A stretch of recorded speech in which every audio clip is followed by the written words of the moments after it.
Boa noite, gente. Boa noite. Eu tô aqui com a Prof. Ivana para fazer algumas perguntas para ela.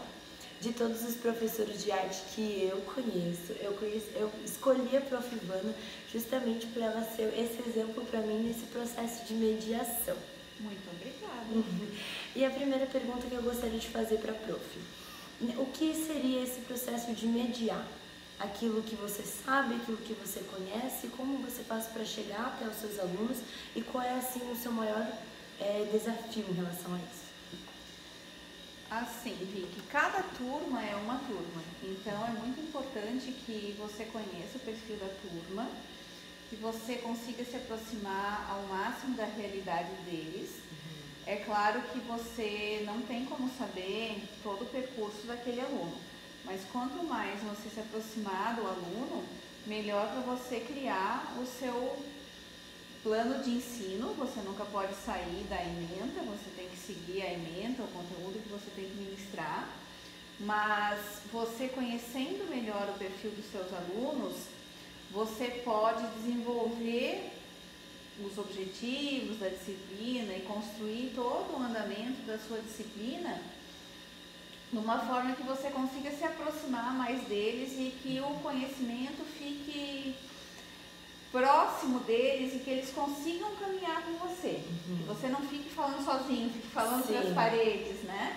Eu sempre entendo o processo de ensino-aprendizagem como uma via de mão dupla. Eu estou ali para mediar o conhecimento, eu não sou dona do conhecimento, eu não sei tudo, eu aprendo muito com os alunos também. Eu sempre venho com uma proposta de aula, mas isso também pode ser alterado, ainda mais nós que trabalhamos com disciplinas que são teóricas, mas são práticas também. Então eu sempre tenho que perceber esse retorno do aluno, o que ele me retorna. Como ele me retorna, com que reação que ele me retorna, com que mediação que ele também me retorna em conseguir se apropriar do conteúdo ou o que ele precisa saber do conteúdo, eu vou caminhar mais rápido ou mais devagar, ou eu vou ajustando as necessidades da turma como um todo e preferencialmente me ajustando a cada aluno em especial. Sim, muito bom. É que cada aluno tem o seu tempo mesmo, né? Cada aluno tem o seu tempo, cada aluno tem o seu conhecimento, tem a sua bagagem. Às vezes o aluno é muito desenvolvido intelectualmente, mas ele não é desenvolvido emocionalmente, ou ele tem dificuldades como a timidez, ou dificuldade de se expor, ou às vezes ele sabe o conteúdo, mas ele tem uma dificuldade de realmente conseguir demonstrar que sabe aquele conteúdo. Então a gente tem que, às vezes, não é a mesma ferramenta que serve para todos os alunos. A gente tem que ir buscando a ferramenta que vai melhor desenvolver cada aluno, no seu potencial máximo que a gente conseguir. Sim, muito bom. O que seria para a Prof um professor marcante? Olha, até nesse Dia dos Professores eu até fiz uma postagem no meu Facebook que tu podes até ir lá olhar. Sim. E eu citei dois professores que para mim foram bem marcantes.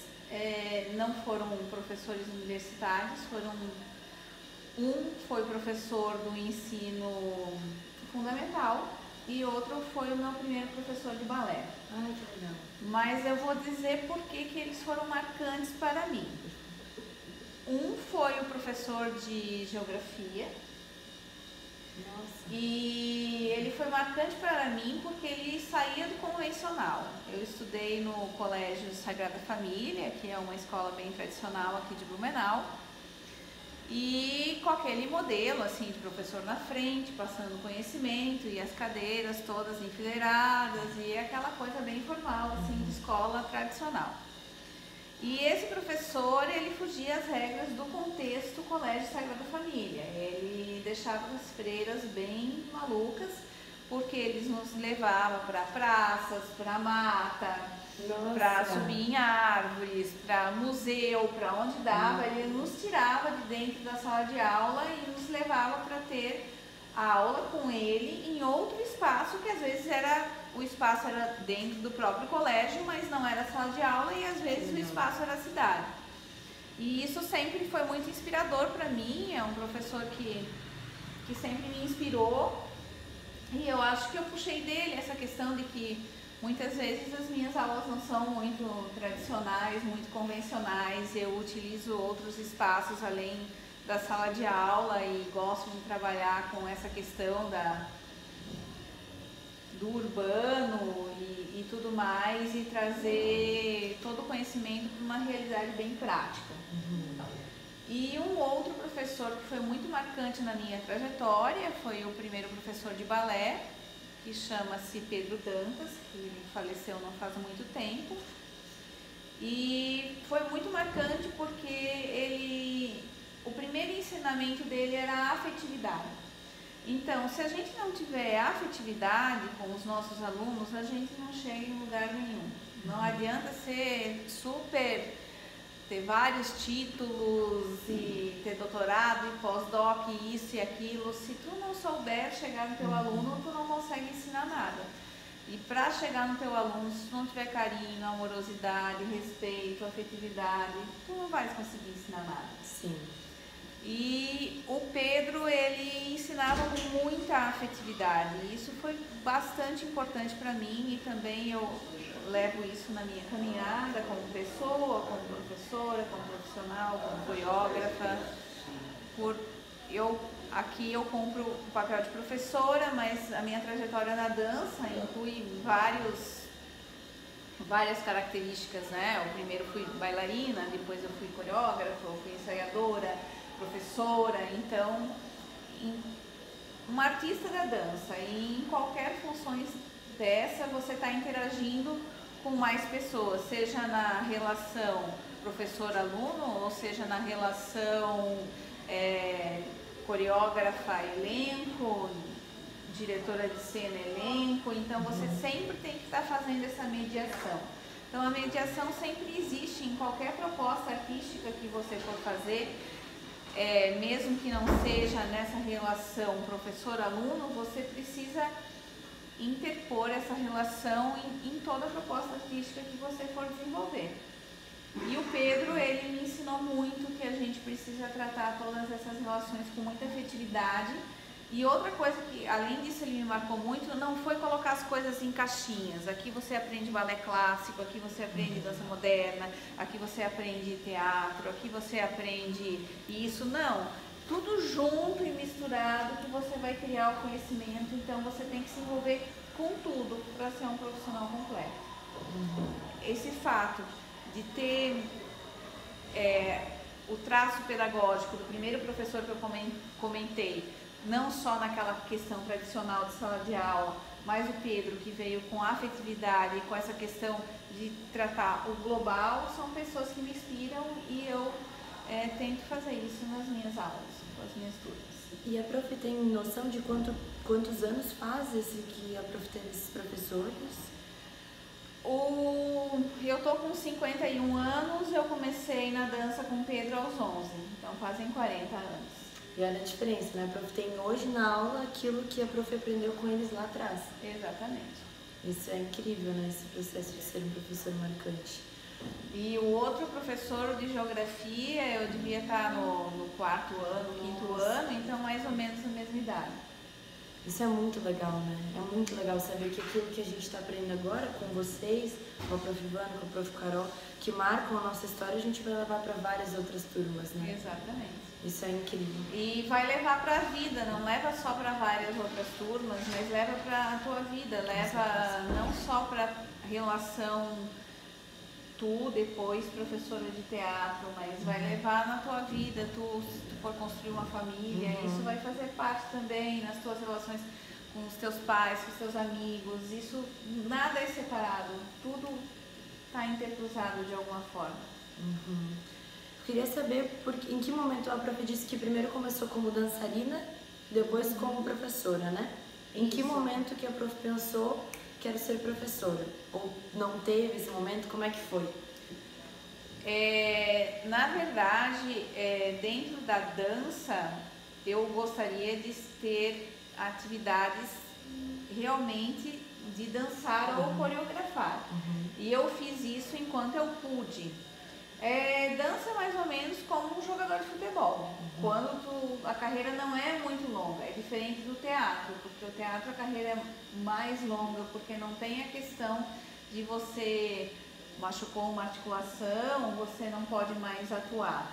Na dança já é mais complexo esse lado, então se você está lesionado e primeiro ok, cicatriza a lesão, papapá, mas depois lesão e mais lesão, chega uma hora que não dá mais para você dançar. Então, no primeiro momento da minha carreira, era eu no fazer dançante, então eu atuando no fazer dançante, seja dançando ou coreografando. A partir do momento que eu comecei a perceber que eu realmente atuando dessa forma teria uma vida útil, que depois eu não poderia mais, eu pensei, não, mas eu não quero sair da área da dança, o que eu posso trabalhar na área da dança também? E aí que eu pensei, não, eu posso ser professora, eu posso ser escritora, eu posso escrever sobre, eu posso ensinar dança, eu posso escrever sobre dança, eu posso atuar na dança de outras formas. Então, a questão professora veio num segundo momento. Eu não fiz, por exemplo, eu fiz bacharelado e licenciatura em dança, então a minha graduação já foi uma licenciatura, eu fiz o bacharelado e a licenciatura, mas o meu objetivo primeiro era atuar como bailarina e criadora de obras coreográficas, né? Fazer coreografia, criar repertório. A questão professora veio num segundo momento. Foi mais uma necessidade de não querer parar, uma vontade de não querer parar na área da dança? Eu queria continuar na área da dança e daí eu fui procurando espaços onde eu poderia ter uma interlocução de fazer a dança ter um crescimento científico também.